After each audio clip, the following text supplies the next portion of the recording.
state institutions, that lot of still officers or staff who are trying to work independently, honestly, with integrity.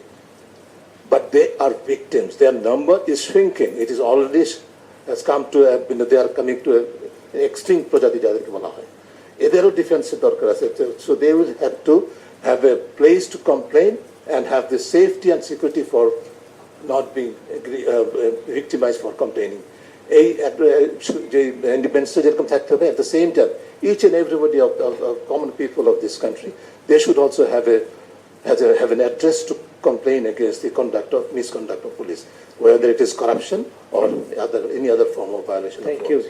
I'm sorry I've taken a few Thank you. আচ্ছা সারাউদ্দিন ভাই আপনি আরো যদি একটু সময় দেন আমি খুশি হব।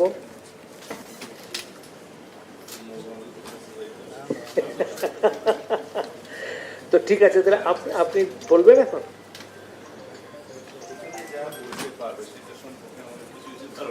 হ্যাঁ না কিন্তু আমি আপনাকে একটু বলি আপনাকে আমি করছি না ফ্ল্যাটার করছি না জেনারেল ইমপ্রেশন হচ্ছে যে বিএনপি ইজ লাইকলি টু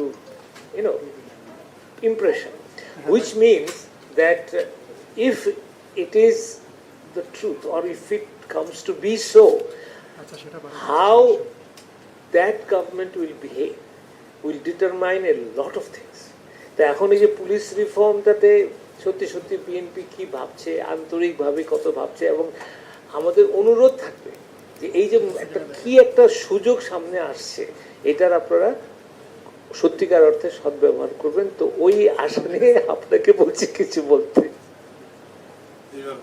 হ্যাঁ না আপনি যদি সময় দেন তাহলে আমি আরো আগে কয়েকজনকে বলবো বিশেষ করে আমরা একটু জেন্ডার ব্যালেন্সের দিকে যেতে চাই ফাহমিদা আক্তার রিঙ্কি আপনি যদি কিছু বলেন এরপরে ঠিক আছে জি আসসালামু আলাইকুম হ্যাঁ আমি আরো শর্টলি বলে দিব খুব চমৎকার কথা হচ্ছে এখানে আমাদের স্যার আছেন বদিউল আলম স্যারের অর্গানাইজেশনে আমি কাজ করছি আমি ন্যাশনাল হিউম্যান রাইটস কমিশনেও কাজ করছি পাশাপাশি মহিলা শিশু বিষয়ক মন্ত্রণালয়ে লিগ্যাল রাইটস মানে লয়ার হিসেবে কাজ করছি মানে উইমেন পার্সপেক্টিভ থেকে আমি আজকে কিছু শেয়ার করব যেটা দেখলাম যে এই কপিটা যেটা আলোচনা হয়েছে ওইভাবে ফুটে ওঠে নাই এবং আমাদের আলোচনা আসতেছে আমাদের অনেক কিছু আমরা রিফর্ম কমিশন চাচ্ছি স্বাধীন পুলিশ কমিশন অবশ্যই চাচ্ছি বাট ইনভেস্টিগেশন ইউনিট আমরা একটা যদি বলে থাকি যে আমাদের উইমেনদের জেন্ডার বেস ভায়োলেন্সের ক্ষেত্রে একটা আলাদা ইনভেস্টিগেশন ইউনিট আসলে দরকার এক সেকেন্ড ইন্টারাপ্ট করি আপনাদের সবাইকে অনুরোধ করি যদি একটু আমাদের একটু স্ন্যাক্স আপনারা খান আমরা খুব খুশি হব প্লিজ সরি জি আমার প্রথমে বক্তা যিনি বলেছেন যে আমাদের লাশ কাটতে গেলে ইনভেস্টিগেট অফিসারকে তার বাজেটটা আসলে থাকে না এই ক্ষেত্রে যদি আমি বলি যে সবচেয়ে সেন্সিটিভ কেসগুলো যেগুলো হয় rape attempt to rape gang রেপের মতো ভিকটিম বা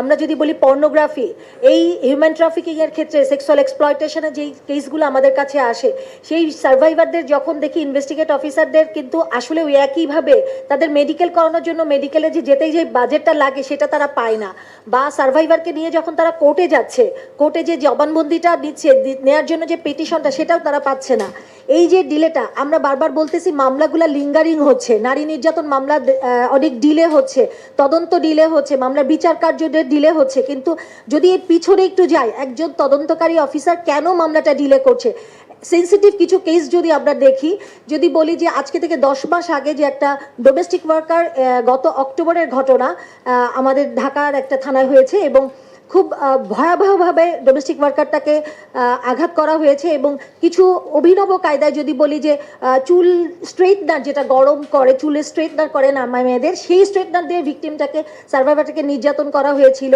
সেই মামলাটা আজকে গত অক্টোবরের ঘটনা 10 মাস পেরিয়ে গেছে আমরা এখনো ইনভেস্টিগেশন রিপোর্টটা পাই নাই তো এটা একটা সেন্সিটিভ ঘটনা এই ধরনের অনেক ঘটনাগুলো আছে কিন্তু এখন আমরা বলবো যে তদন্ত রিপোর্টটা কেন আমরা ডিলে হচ্ছে ইনভেস্টিগেশন টিমটা কেন করতে পারছে না আমরা একটা ইনভেস্টিগেশন অফিসারকে দিয়ে আমরা ইনভেস্টিগেট করতে দিচ্ছি এত সেন্সিটিভ কেসগুলোর ক্ষেত্রে পাশাপাশি আবার দেখা যাচ্ছে যে ওই একই ইনভেস্টিগেট অফিসার থানার কোনো আরোপিত দায়িত্ব দ্বারা কিন্তু সে একটা রাস্তায় কাজ করছে বা থানা কর্তৃপক্ষের দ্বারা অন্য একটা জায়গায় কাজ করছে একই টাইমে তো এটা হলে কি আমরা সেন্সিটিভ ভিকটিমগুলোর ক্ষেত্রে কিভাবে আমরা বিচারটা পাবো আমরা দ্রুত বারবার বলছি যে আমার নারী শিশু নির্যাতন দমন আইনে বা মানব পাচার প্রতিরোধ দমন আইনে যে তদন্তের টাইম লিমিটটা দেয়া আছে সেক্ষেত্রে আমরা ইনভেস্টিগেট অফিসারদেরকে যদি সেই টাইম লিমিটের মধ্যে যদি আমরা একটা সেন্সিটিভ কেসগুলোর মধ্যে যদি রিপোর্টগুলো আনতে পারি, তাহলে তাদেরকে কি কি দেওয়া দরকার সেই বিষয়গুলো দরকার আমাদের আজকে দরকার, যে আমরা তাদেরকে ট্রেনিং দিতে পারি সেন্সিটিভ কেসগুলো,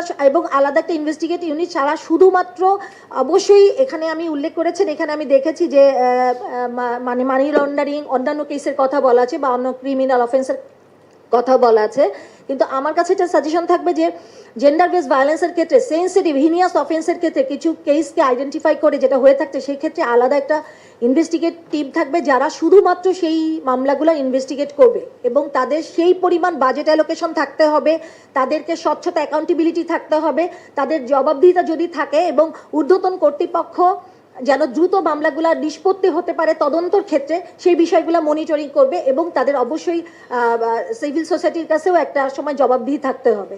ধন্যবাদ সবাইকে। সালাউদ্দিন সাহেব, কাউন্টারটা একটু বলে দিব, তদন্তের বেশ কিছু কথা আসছে। কাউন্টার তো অনেক হতে পারে, পুরো আমরা রিফর্ম মানে অদ্ভুত সুন্দর বলেছেন, আমি একটু লোভ সামলাতে পারছি না। আমি এক সিআইডি মিনিট, please. একটা জিনিস একটু বলা দরকার, যে এই ক্রিমিনাল অ্যাডমিনিস্ট্রেশনের সবচেয়ে বড় জিনিস হচ্ছে ক্রাইম সিনকে প্রোটেক্ট করা। আমাদের এই দেশে অত্যন্ত দুঃখের সাথে বলতে চাই, বাংলাদেশ পুলিশে সিআইডি থেকে আমরা 64টা জেলা এবং মেট্রোপলিটনে 75 ক্রাইম সিন ইউনিট থাকার কথা। এটা নিয়ে আমরা কিন্তু series of correspondence we have with ministries, কিন্তু এটাতে দেখা যাচ্ছে আমাদের মাত্র 7টা ইউনিট আছে, এখানে গাড়ি দেওয়া হচ্ছে না, অনেক কিছুতে ল্যাগস বিহাইন্ড যে এই জিনিসগুলো আছে। এটা যদি ইমিডিয়েট অ্যাড্রেস করা না হয়, উনি যেটা বলেছেন জেন্ডার বেস ভায়োলেন্স, এই জিনিসগুলো ক্রাইম সিনটা যদি ধ্বংস হয়ে যায়, এত বাহিনী এত কিছু রেখে কোনো লাভ হবে। এইটার জন্য আমি মনে করি যে এটা, তারপর আমাদের পুলিশ কী করছে, যে আমাদের সেই মান্ধাত্ম আমলের ধরে নিয়ে এসে 161-এর মতো এটা করছে, এটা পরে ডিক্লাইন হচ্ছে, বহু বছর পরে এটা ট্রায়ালে যাচ্ছে, কাজের কাজ কিছুই হচ্ছে না। আমরা কিন্তু একটা অনুরোধ আমি কিছু হ্যাঁ আপনাকে করতে চাই, যে আপনি ধরেন আমরা খবরের কাগজে এই ক্রাইম সিনের ব্যাপারটা নিয়ে যদি একটা আলাদা আপনি এটা প্রতিবেদন দেন, আমরা রেলের একদম স্যার সবকিছু আসলে ইন্ডিপেন্ডেন্ট পুলিশ কমিশনের সাথে কিন্তু জড়িত। কারণ আমাদের এই আমলাতান্ত্রিক জটিলতা থেকে বের হয়ে যদি আমরা আসতে না পারি, তাহলে কিন্তু আমরা আবার আপনার নামে আমি আজ বলতে চাই যে 83টা মামলা হয়েছে, এরকম হবে কিন্তু আবার। আপনারা নিশ্চয়ই চান না যে বাংলাদেশ পুলিশ আবার এই কাজগুলো আবার করুক। যদি আপনারা চান, টাইম হ্যাজ গোজ কুইকলি, আপনারা এখনই পুলিশ কিন্তু ভালো কিছু করতে না চান, আমরা কিন্তু police we want to serve our citizen with smile. Okay, আমরা হাট থেকে এটা করতে চাই, কিন্তু এটা তো করে যদি না দেন তাহলে কিন্তু আবার না একদম আপনাদের সঙ্গে থাকবো আমরা এই ব্যাপারে, প্লিজ। আর তারপরে সিআইডির ফরেন্সিক যে ইউনিটগুলো আছে, সাইবার ক্রাইমের যে ইউনিটগুলো আছে, এদের জন্য ল চেঞ্জ দরকার, এদের জন্য যে জিনিসগুলো আমাদের এত কিছু না দেখে বেস্ট প্র্যাকটিসেস ওয়ার্ল্ডে আছে, কিন্তু আফ্রিকার বুরুন্ডি কিছুদিন আগে যারা এত দ্বন্দ্বে ছিল, এত কিছু, তারাই কিন্তু সব কিছু চেঞ্জ করে ফেলেছে। আমরা আর কতদিন ওয়েট করবো? ওকে, টাইম হ্যাজ কাম। আমাদের এটা নিয়ে কিন্তু আসলে স্যার যেটা বলেছেন, অনেক কমিশন হয়েছে, একটা সুপারিশও কিন্তু বাস্তবায়ন হয়নি। কেন হচ্ছে না আমরা সবাই জানি, কিন্তু এটা নিয়ে আসলে কাজ করা দরকার। ওকে সালাউদ্দিন সাহেব, একটা সেন্টেন্স দিয়ে শুরু করি, যে বাংলাদেশে অনেক পুলিশ রিফর্ম কমিশন হয়েছে, একটাও বাস্তবায়ন হয়নি, তো আপনার এখান থেকে শুরু করেন। জি, এইটা একটু সামনে দিয়ে সরানো ভাইয়া। হ্যাঁ, থ্যাংক ইউ। বিসমিল্লাহির রহমানির রহিম। আজকের সভাপতি নিশ্চয়ই মাহফুজ আনাম সাহেব এবং সম্মানিত আলোচকবৃন্দ, অতিথিবৃন্দ, আসসালামু আলাইকুম রহমতুল্লাহ। ইদানিং আমি পুরা সালাম দিই না বলে কোথাও সমালোচনা হয়েছে, এই জন্য পুরাটা দিচ্ছি। তো আমরা অবশ্য প্রেসকে বলি না, প্রেসের আয়োজন বোধহয় আপনার হতে পারে। তা আপনি যেটা দিয়ে শুরু করেছেন ও বিষয়ে কথা বললে তো আর আজকে আমার যেতে হবে না। যতগুলো পুলিশ রিফর্ম কমিশন হয়েছে ইতিহাসে, সবগুলোর রিপোর্ট কম্পাইল করলে একটা লাইব্রেরি হবে, এটা সত্য। তবে পুলিশও যে কখনো পিআরবি মানে নাই, পুলিশ রেগুলেশন অফ বেঙ্গল নামে নিশ্চয়ই যেটা ছিল, আমি একসময় অ্যাডমিনিস্ট্রেশনে চাকরি করতাম বলে কিছু কিছু জানি আর কি, ওইটা নিয়ে পুলিশও কখনো কমফোর্ট ফিল করে নাই। কারণ সবসময় অ্যাডমিনিস্ট্রেশনের একটা সুপেরিয়রিটি থাকতো। আমি আমার চাকরি জীবনে দেখেছি যে এসপি সাহেবকে সকালবেলা উঠে ডিসি সাহেবের বাসায় যে অফিস থাকতো ওখানে যেতে, এবং এসপি সাহেবের যে কোনো ডিটেনশনের বিষয় বা স্পেশাল ব্রাঞ্চের যে কোনো বিষয় এগুলো ক্লিয়ারেন্স, এবং ক্যাজুয়াল লিভ যেগুলো থাকতো আর কি, ক্যাজুয়াল লিভের বাংলাটা যেটা 15 দিন আমরা সিএল হিসেবে জানি আর কি, এটার জন্য ডেপুটি কমিশনারের কাছে যেতে হতো। তো গ্রাজুয়ালি ওখান থেকে স্বাধীন হতে হতে হতে হতে এখন পুলিশ আর ডিসি বরাবর হয়ে গেছে বর্তমান জামানায়। তো বরাবরেরও একটা নতিজা দেখতেছি, কেউ কাউকে মানে না, কারণ লাঠি তো পুলিশের হাতে, আবার হুকুম হচ্ছে ম্যাজিস্ট্রেটের হাতে। এই ব্যালেন্সটা এখনো আছে বলে বোধহয় জাতিটা এখনো টিকে আছে। ব্রিটিশরা, আমি পুলিশের বিরুদ্ধে বলছি কিন্তু খেয়াল করেন, কারণ আমাদেরকেও সামনে পুলিশের মার খেতে হবে জানি, তারপরেও বলছি। তো ব্রিটিশরা যে আইনটা করার সময় এই চেক অ্যান্ড ব্যালেন্সটা করেছে, সেটা একটা প্রিন্সিপালের উপরে ভিত্তি করে করেছে, যে হুকুম এবং গুলি দুইটা একই হাতে থাকা কখনো আইন সিদ্ধ হয় না, মানে সুবিধাজনক নিরাপদ হবে না এইটা। এখন পুলিশ রিফরমেশন কমিশন বলেন, যাই বলেন, এগুলো সবকিছু পুলিশের সুবিধা বৃদ্ধির জন্য যেন আজ পর্যন্ত করা হয়েছে। বাট আমি চাচ্ছি না যে প্রশাসনের ইন্টারফারেন্স বেশি থাকুক পুলিশের উপরে, সেটাও বলছি না, কিন্তু এটা নির্ধারিত হয় সমাজে আমরা পুলিশকে কিভাবে দেখি তার উপর। বিচার যেমন হয় যে তার চরিত্রটা কিরকম তার উপরে। এখন আপনাদের এই যে ওয়ার্কিং পেপার যেটা দিয়েছেন, তার লাস্ট প্যারাটা আমার খুব পছন্দ হয়েছে, সেটা পড়ি আগে।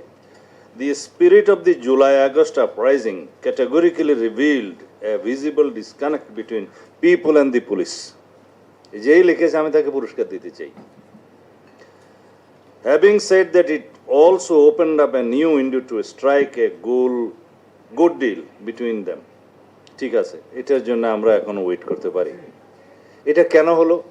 এটার জন্য কি শুধু এক্সিকিউটিভ তার ক্ষমতার লিপসার জন্য তাকে ব্যবহার করছে সেজন্য দায়ী? পুলিশ কি দায়ী না? একতরফা কি কোনো দিন কোনো পাপ হতে পারে? হতে পারে না। এই পুলিশকে বিনষ্ট করেছি আমরা যারাই পলিটিক্যাল গভর্নমেন্টে এসেছি ইতিহাসে, বাংলাদেশের স্বাধীনতার পরের থেকে। আমি তার আগের কথাগুলো বলবো না। সবাই আমরা পুলিশকে ব্যবহার করেছি রাজনৈতিক পলিটিক্যাল ওয়েপন হিসাবে, ক্ষমতা দীর্ঘায়িত করার জন্য, শক্তিশালী করার জন্য, বা পুনরায় ক্ষমতায় আসার জন্য করেছি। এতে কোনো অসত্য কিছু নেই, কম বেশি। তো কিন্তু পুলিশ ব্যবহৃত হয়েছে, এটাও সত্য। যারা, আমি দুই একজন অনেস্ট পুলিশ অফিসার পেয়েছিলাম আমার জীবনে, তাদের জীবনটা খুব করুণ হয়ে গিয়েছিল, কারণ তারা পুলিশ ডিপার্টমেন্টটা অপাংক্তেয় হয়ে গেছিল, কোথাও টিকতে পারতো না। তা আপনি যদি রিক্রুটমেন্ট থেকে শুরু করে প্রমোশন পর্যন্ত সর্বত্র করাপশনের আশ্রয় নেবেন, সেই পুলিশকে দিয়ে আপনি কি আশা করতে পারেন? সেটাই হয়েছে জুলাই আগস্ট গণ অভ্যুত্থানে প্রকাশিত হয়েছে। এখন আসেন, আপনি তো বললেন পুলিশ রিফর্ম রিপোর্টগুলো নিয়ে কথা বলতে। এইবারও একটা রিফর্ম কমিশন গঠিত হয়েছে, যেগুলো নিয়ে আমরা কথা বলেছি। 6টা মেজর কমিশনের মধ্যে পুলিশ রিফরমেশন কমিশন একটা ছিল, কিন্তু আমরা 5টা রিফরমেশন রিপোর্টের উপরে, কমিশন রিপোর্টের উপরে আলোচনা করেছি। 6 নম্বরটা হচ্ছে পুলিশ, এটা নিয়ে আলোচনা হয়নি। এবং এটার বইটা দেখলাম, আমি খুব পরে পেয়েছি, বইটা কষ্ট করে জোগাড় করতে হয়েছে। স্প্রেডশিট যেগুলো দিয়েছিল ওখানে পুলিশ রিফরমেশনের অন্তর্ভুক্তি ছিল না। যখন আমরা ঐক্যমত্য কমিশনে আলোচনা করলাম পুলিশ রিফর্ম রিপোর্টের উপরে, বললো যে একটা স্বাধীন পুলিশ কমিশন গঠন করা হোক, আপনারা কি বলেন? সবাই 1 to 1 বললো যে ঠিক আছে, আমরা সবাই এগ্রিড। আমরাও এগ্রিড হলাম। এটা হবে প্রস্তাবিত একটা আইনের ভিত্তিতে, এবং আইনের যে কমিটি গঠন, তাদের পাওয়ার ফাংশন যেগুলো ডিটেল করা হয়েছে সেটা ওখানে ছিল। ওখানে কিছু মাইনর পরামর্শ ছাড়া বাকিরা কেউ কিছু ওখানে পরামর্শ দেয় নাই। পরামর্শগুলো সঠিকই ছিল যে এটা আইন প্রণয়নের মধ্য দিয়ে স্বাধীন পুলিশ কমিশন গঠিত হবে। সেখানে পুলিশ বিভাগের কর্মরত বা এক্স ফর্মার সবাই আবেদন করতে পারবে, তাদের বিভিন্ন অভিযোগ দিতে পারবে। বেশিরভাগ থাকবে হলো জনগণ, যারা পুলিশ কর্তৃক বিভিন্নভাবে নির্যাতিত হয়েছে অথবা অনিয়মের শিকার হয়েছে, তাদের অভিযোগগুলো থাকবে, তদন্ত হবে, তারা রিকমেন্ড করবে। সেই রিকমেন্ডেশন রেসপেক্টিভ ডিপার্টমেন্টে গেলে ফর অ্যাকশন সেগুলো মানতে বাধ্য হবে। এই একটা আইন আমরা লাস্টে বলেছি যে তাদের রিকমেন্ডেশন যেন ওই শুধুমাত্র রিকমেন্ডেশন হিসেবে না থাকে, সেটা যেন মানতে বাধ্য করা হয় ডিপার্টমেন্টগুলোকে। সেই আইনের মধ্যে সেই এনফোর্সমেন্টটা থাকবে। এখন তাতে করে পুলিশের মধ্যে যারা নির্যাতিত হবে বা যারা শিকার হবে অন্যায়ের, তারাও যেমন বেনিফিট পাবে, আর জনগণের মধ্যে যারা অন্যায়ের শিকার হবে তারাও বেনিফিট পাবে। সেই হিসাবে একটা স্বাধীন পুলিশ কমিশন যদি গঠিত হয়, যেটা আমরা এগ্রিড হয়েছি, সেটাতে কিছুটা নিষ্কৃতি এখানে সে বিষয়ে আপনারা বলেছেন যে statutory police commission citizens expectation যেটা বলেছেন, স্ট্যাটিউট তো এনাক্টমেন্টও স্ট্যাটিউট, তো এটা স্ট্যাটিউট না রেখে ইন্ডিপেন্ডেন্ট শব্দটা আমরা বলেছি, আপনি এটা কারেকশন করে নিতে পারেন। তবে স্বাধীন তো অনেক কিছুই আছে বাংলাদেশে, তো কার্যকরভাবে স্বাধীন হওয়াটাই হচ্ছে মুশকিল। তা এখন শুধু নামকেও আছে স্বাধীন হলে তো হবে না। ওইটাই তো আপনাদের হাতে পড়বে আগামীতে। না, এইটা হচ্ছে আইনটা থাকবে স্বাধীন পুলিশ কমিশন গঠন, কিন্তু তার গঠন প্রণালী, তাদের মধ্যে যে তদন্ত সংস্থা থাকবে সেটা, তাদের কর্মপরিধি, তারা যে যে কোনো জায়গায় নিজেরা তদন্ত পরিচালনা করতে পারবেন অথবা নির্দেশ দিতে পারবেন বিভিন্ন বিভাগকে এই বিষয়টি খতিয়ে দেখার জন্য, এবং তাদের রিকমেন্ডেশনসটা যাতে ইমপ্লিমেন্ট হয় সেটা সবচেয়ে জরুরি। সেটাই যদি আইনে বাধ্যবাধকতা আনা হয় সেটা হবে প্রকৃতপক্ষে স্বাধীনতা। তা আমরা আশা করছি সেরকম একটা স্বাধীন পুলিশ কমিশন গঠন করা যাবে এবং সবাই ঐক্যমত হয়েছে। এই বিষয়ে কোনো পার্টি দ্বিমত হয়নি। এখন দ্বিমত হলে শুধু পুলিশ হলে হইতে পারে, কারণ এর দ্বারা যদি পুলিশ ডিপার্টমেন্টের কেউ ক্ষতিগ্রস্ত হয় ভবিষ্যতে তাহলে হইতে পারে, এখন পর্যন্ত হয় নাই। তা আমরা জিজ্ঞেস করলাম এটা আপনাদের রিপোর্টে নাই কেন, বললে যে এই বিষয়টাই কেবল রিফরমেশন কমিশনে কেউ সিদ্ধান্ত নিতে পারে নাই। নিশ্চয়ই ওখানে পুলিশের চাপ ছিল, হতে পারে, কিন্তু অথবা ব্যুরোক্রেটদের চাপ ছিল। এখন স্বরাষ্ট্র মন্ত্রণালয়ে গেলে সবাই পুলিশ হয়ে যায়, সে ব্যুরোক্রেট হলেও পুলিশ হয়ে যায়। আমি আমার সিভিল সার্ভিস লাইফে এবং আমার পলিটিক্যাল লাইফে যেটুকু আমি দেখেছি, প্রত্যেকটা গভর্নমেন্ট পুলিশকে খুশি করতে চায়। পুলিশের সমস্ত দাবি দেওয়া, রাজারবাগ পুলিশ লাইনে যখন বাৎসরিক একটা উৎসব হয় ওখানে প্রধানমন্ত্রী যায়, যারা আদায় করলে যে সব মানতে হবে, আগামীতে ইলেকশন আছে, এই আমি এটা শুনেছি আমার নিজের কানে এবং আমি দেখেছি।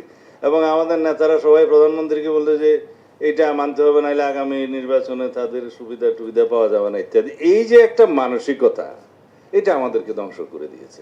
এবং একই মানসিকতা আমি বলবো যে আর একটা গোত্রের ক্ষেত্রেও হয়েছে, এই যে তাদেরকে কিং মেকার বানিয়ে দেওয়া হয়েছে। এবং গ্রাজুয়ালি সবকটা গভর্নমেন্ট আমরা এই জন্য দায়ী। এই যে যা কিছুই চেয়েছেন সব কিছু দিতে হয়েছে।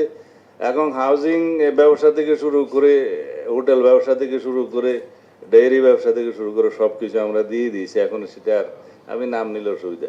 তো এখন এইভাবে দিতে দিতে দিতে দিতে এই পুলিশকে এবং অন্যদেরকে যেই রাস্তা, যেই জায়গায় আমরা তুলে রেখেছি, they became the king maker of the country. এবং এই জায়গাতে পলিটিক্যাল পার্টিগুলো পলিটিক্যাল কর্তৃত্ব হারিয়েছে। এবং বলা হচ্ছে যে রাজনীতিবিদদের হাতে থাকতে হবে। তা রাজনীতিবিদরা তো পলিটিক্সটা দিয়ে এসে অন্য জায়গায়, তো সেইটা এখন ফেরত আনানোর দায়িত্ব আমাদের। যেটা লাস্ট প্যারাগ্রাফ দিয়ে শুরু করছিলাম, সেই জায়গাতে আসতে হবে। এখন পুলিশের এবং পাবলিকের মধ্যে যে দূরত্বটা, যে গ্যাপটা হয়েছে, সেই গ্যাপটা আমাদেরকে পূরণ করতে হবে এককভাবে নয়, পুলিশের সহায়তায়। শুধু পলিটিশিয়ানরা চাইলে হবে না, এমপিরা চাইলে হবে না, লেজিসলেচার এনাক্টমেন্ট করলে হবে না, পুলিশের সহযোগিতা লাগবে। এখন আমাদের সোসাইটিতে একটা কথা বিশেষভাবে আমরা বলতে চাই যে পুলিশকে আমরা যতই বলি দূষিত হয়েছে, নৈতিকতা হারিয়েছে, বিভিন্নভাবে তারা এখনো পর্যন্ত সংগঠিত হতে পারে নাই, এবং আইন প্রয়োগকারী সংস্থা হিসেবে তারা এখন প্রাইম ল এনফোর্সিং এজেন্সি হিসেবে আর কাজ করতে পারছে না। তৎসত্ত্বেও একটা কথা আছে, পুলিশ ভাইয়ের কিছু মনে করেন না, এটা হচ্ছে পুলিশ হচ্ছে they are necessary devil of the society. এ শয়তান তো বটেই, কিন্তু এই শয়তান ছাড়া চলবে না, দেশ চলবে না, সোসাইটি চলবে না, আরও বেশি নৈরাজ্যকর পরিস্থিতি সৃষ্টি হবে। সুতরাং এই পুলিশকেই আমাদেরকে রিফাইন করতে হবে, এটাকে রিফর্ম করতে হবে, জনবান্ধব করতে হবে, এবং জনগণের বন্ধু হিসাবে যাতে গ্রাজুয়ালি প্রতিভাত হতে পারে সেই রকম মন মানসিকতা আমাদেরকে গড়ে তুলতে হবে, politician, both administration and police. এইখানে যদি আমরা পরস্পর সহযোগিতা করে কাজ না করি, এই প্রায় নুয়ে পড়ায় পুলিশ ব্যবস্থাকে আমরা আর জাগ্রত করতে পারবো না। পুলিশের দূষণ সবচাইতে বেশি জনসমক্ষে আলোচিত হয়, কারণ end of the day it is the police যার কাছে সবাইকে যেতে হয়, ঘুরে ফিরে এক্সিকিউশন লেভেলটা হচ্ছে পুলিশ। তো সুতরাং পুলিশের সাথে জনগণের যেহেতু সরাসরি সম্পর্ক, সুতরাং এখানে দূষিত হওয়ার সম্ভাবনাও বেশি থাকে। সেই জন্য আমাদের মানসিকতার পরিবর্তন সবচাইতে বেশি জরুরি। এই মানসিকতা যেমন পুলিশের পক্ষ থেকেও আমাদের মোটিভেশনাল ওয়ার্কের মধ্যে দিয়ে পুলিশ ফোর্সটাকে মোরালি জাগ্রত করতে হবে, তেমনি আমাদের এনাক্টমেন্টও আনতে হবে এবং আমাদের জনগণকেও সেই মানসিকতাটা ধারণ করতে হবে। এখন এই যে 5ই আগস্টের পরে 2024-এর যত মামলা হয়েছে এবং এরপরে যত মব ক্রাইসিস হয়েছে, এই দুইটা জিনিস এই সরকারের সবচেয়ে বেশি ড্যামেজ করেছে, জনগণের ড্যামেজ করেছে। তার মধ্যে একটা মামলায় 2000-5000 জন মামলা দিয়ে দিয়েছে, যার সাথে মামলার কোনো সম্পর্ক নাই, কিন্তু এই মামলাটা রেকর্ড করে কে? পুলিশ। আগে আমরা মামলা নিতে পারে না, আমি যেমন আমাকে গুম করা হলো, আমার ওয়াইফ জিডিও করতে পারে নাই, পুলিশ বলেছে যে আমার পক্ষে নেওয়া সম্ভব না। তো এই এখতিয়ারটা যেহেতু আইনে পুলিশের কাছে দেয়া আছে, সেটার মিসইউজ করার সুযোগও তাদের কাছে আছে। এফআইআর না নিলে আপনি যেতে পারেন থানায়, কোর্টে, কোর্টে আপনি মামলা করে সেটাতে ইনকোয়ারির জন্য আবার ওই থানাতেই তো পাঠাবে। তো যেই থানায় বললো যে আমি এখানে মামলা নেব না, সেই কি ইনকোয়ারি করবে? স্বাধীনতা আছে। এফআইআর বইতে কিছু পাতা ওরা ব্ল্যাঙ্ক রাখে, যাতে ভূতাপেক্ষ অনুমোদন সহ আগের মামলা রেকর্ড করে নিতে পারে আর কি। এগুলো ইন্সপেকশন করবে কে? ইন্সপেকশন যারা করবে, কথা বললেন যে জুডিশিয়ারির, আমরা এই ইন্সপেকশনের দায়িত্ব পুলিশ কমিশনকেও দিতে চাই এখানে, যাতে যে কোনো সময় বিনা নোটিসে থানায় অথবা যে কোনো জায়গায় তারা ইনকোয়ারি করতে পারে একদম বিনা নোটিসে এবং মেজার্স নিতে পারে। এগুলো করলে অন্তত চেক অ্যান্ড ব্যালেন্স হবে। জুডিশিয়ারিকে আইজি সাহেব বললেন যে জুডিশিয়ারিকে একটা ওভারসাইট দেওয়া যায় কিনা। তো জুডিশিয়ারির ওভারসাইট তো এখনও জুডিশিয়াল ক্যাপাসিটিতে আছে, কিন্তু তাতে কি কার্যকর কিছু হয়? আমার জুডিশিয়াল কিছু আমি কোয়াছি জুডিশিয়াল কাজ করেছিলাম ম্যাজিস্ট্রেট হিসেবে, সেই জন্য আমার অভিজ্ঞতা বলছি, কিন্তু সেটা কখনো কার্যকর কিছু হয় নাই। এন্ড অফ দি ডে পুলিশকে সবাই ডরায়, এটা হচ্ছে কথা। আমার কর্মজীবন আমি দেখেছি যে অনেক ওসিরা টিএনওর বাসায় ডাকাতি করাইতো পরিকল্পিতভাবে, সম্পর্ক ভালো না, এটা আমার জীবন আমি দেখেছি। তো এই মানসিকতাকে পরিবর্তন করতে হবে, কারণ আমরা যদি নিজেরা রিফাইন্ড না হই, মানসিক সংস্কার যদি আমাদের না হয়, আইন দিয়ে কখনো এই সংস্কার হবে না। খুব বেশি করে দরকার হলো যে আমাদের এই একটা সুযোগ আসছে এই জুলাই গণ অভ্যুত্থানের পরবর্তীতে, আমরা যেন একটা মোটিভেশনাল ওয়ার্কের মধ্য দিয়ে পুলিশের মডেলটাকে মানে চেঞ্জ করি, জনবান্ধব করি। আইন কানুন তো সাথে থাকবেই। তারপরে যেগুলো আপনারা বলতে পারতেন যে রুলিং পার্টি হিসেবে ভবিষ্যতে যারাই আসুক তাদের কর্মকাণ্ডটা কি হবে, সেটা তো ভাই সাহেব দেখার বিষয়।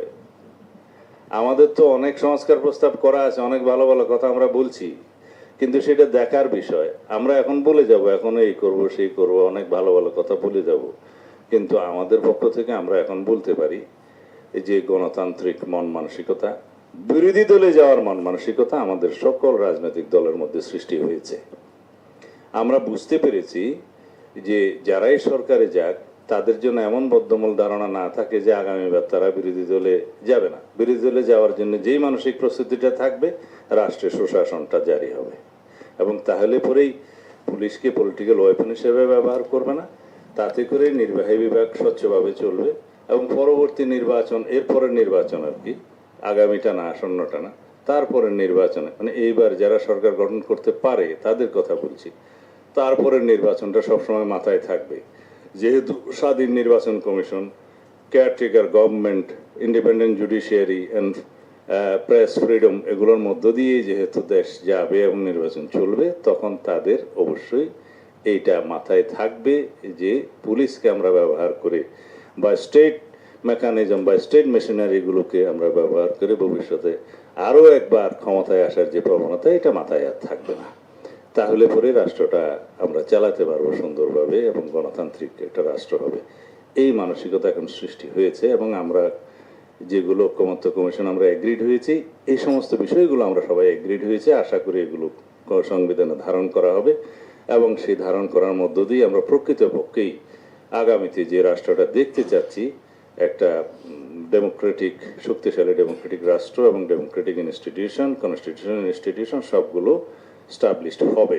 তো এইটার মধ্য দিয়েই বাকি অর্গানগুলোর এবং বাকি ইনস্টিটিউশনগুলোর অ্যাকাউন্টেবিলিটি এবং আরেকটা কি বললেন, ট্রান্সপারেন্সি নিশ্চিত করা যাবে। যদি উপরে ঠিক না হয় নিচে ঠিক হবে না। এটাই হচ্ছে আমার বক্তব্য। আর রিক্রুটমেন্ট সিস্টেম সম্পর্কে আমি এখানে আইজি সাহেব আছে বলবো, আপনি হয়তো একদিনে এই বিপ্লব সাধন করতে পারবেন না।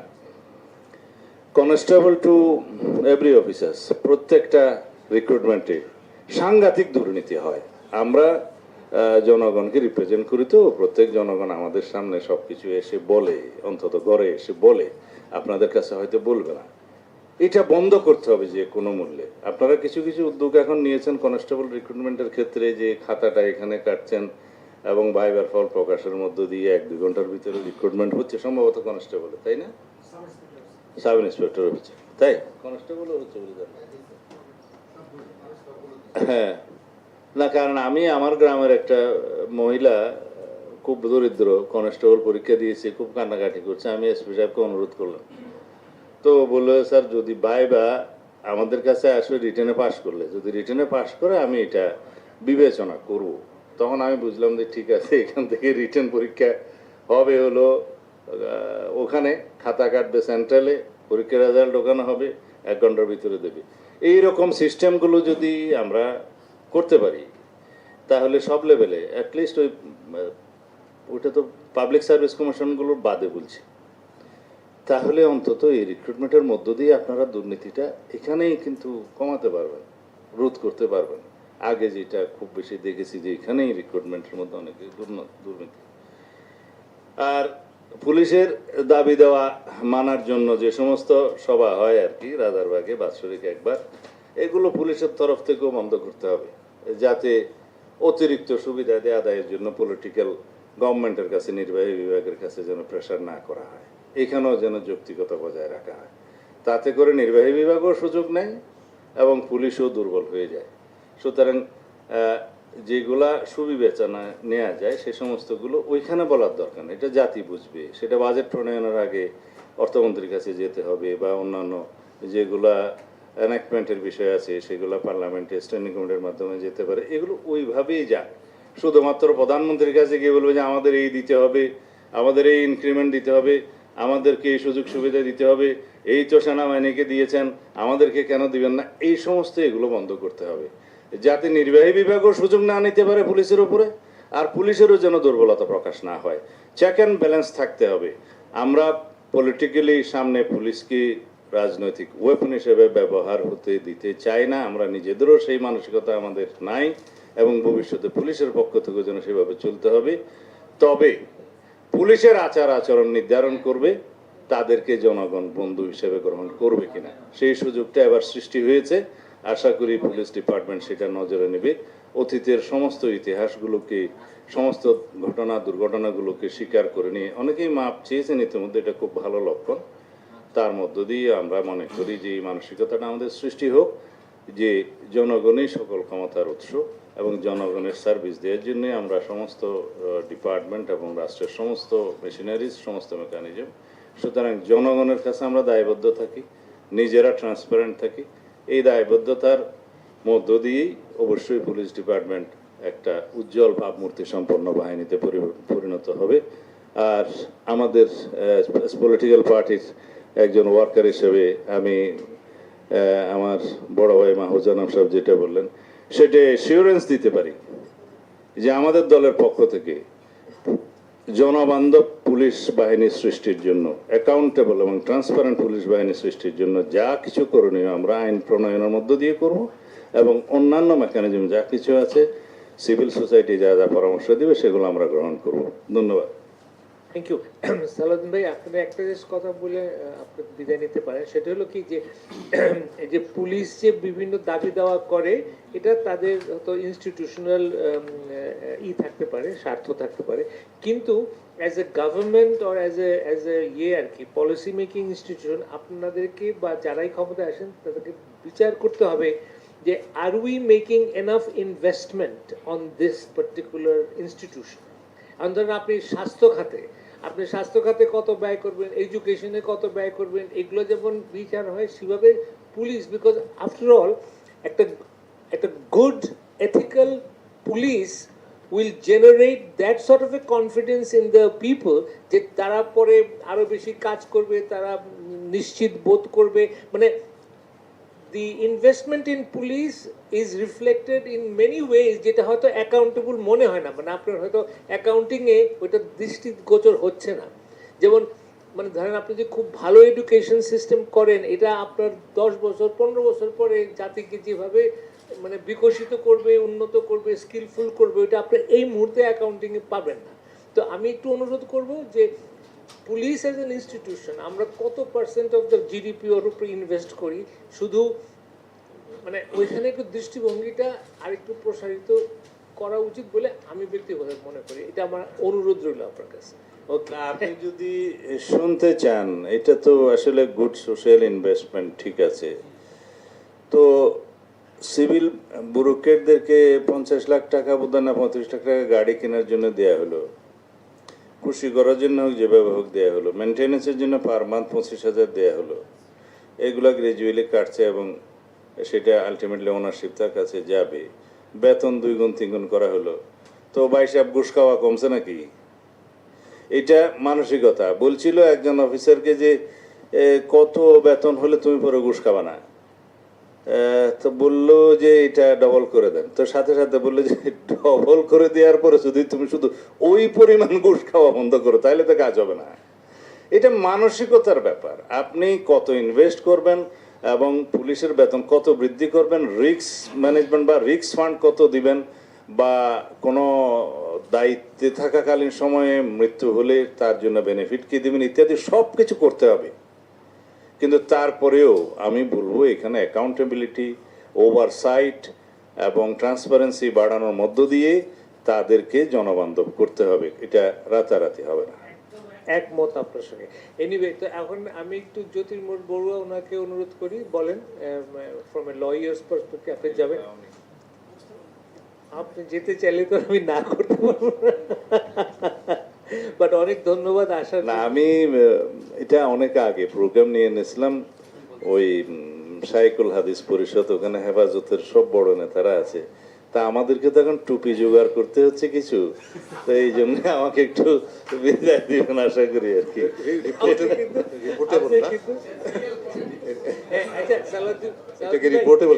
একটা ছবি, গ্রুপ ছবি তুলে না আমাদের, একটা ফটো সেশন একটু।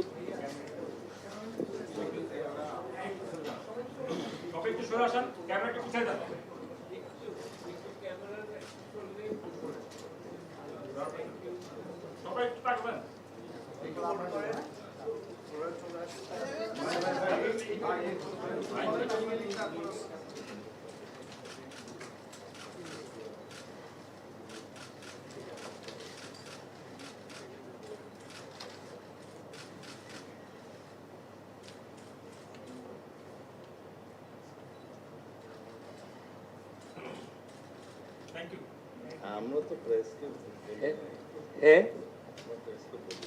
হ্যাঁ, ঠিক আছে। তো সালাম ভাই, আমি আর উঠলাম না আপনাকে সি অফ করার জন্য, যেহেতু প্রিজাইডিং, আমার কলিগ আপনাকে আগায় দেবে। মানে জামাতের বিপক্ষে কিছু টুপি জোগাড়। আচ্ছা, আমি এখানে লাইভ নাই বলে আপনার সাথে একটু অন্যভাবে কথা বললাম। লাইভ আছে, হ্যাঁ?